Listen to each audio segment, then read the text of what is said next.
Well, in closing here, I want to say I'm just very grateful for all of our witnesses for contributing to this very serious and urgent discussion. I want to thank Ranking Member Portman for holding this hearing with me. I look forward to building on what we have learned from today's testimony, which has given, I think this has given this committee some critical information and further insights to combat our nation's most pressing domestic terrorism threat. And these white supremacist ideologies and the violence they incite remain shocking, they're outrageous and unthinkable in the hearts and minds of Americans. But every tragic attack that is rooted in these ideologies is a sobering reminder that domestic violent extremism continues to threaten communities all across our country.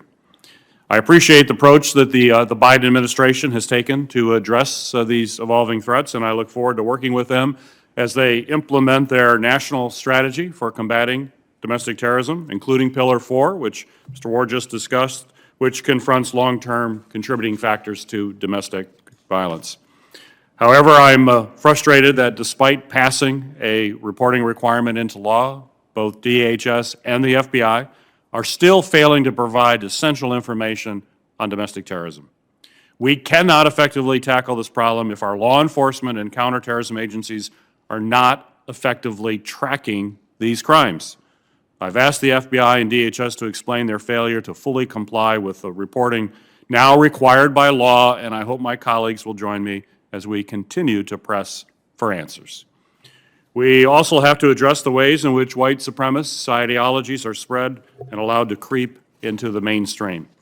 I will continue to investigate the role that social media platforms play in amplifying these abhorrent and extremist ideologies, and we'll be holding additional hearings on this topic in the coming months. There are concrete steps that we can take to address the threat of white supremacist violence. First and foremost, by continuing to call out and to condemn the hateful conspiracy theories that lies and underpin these threats.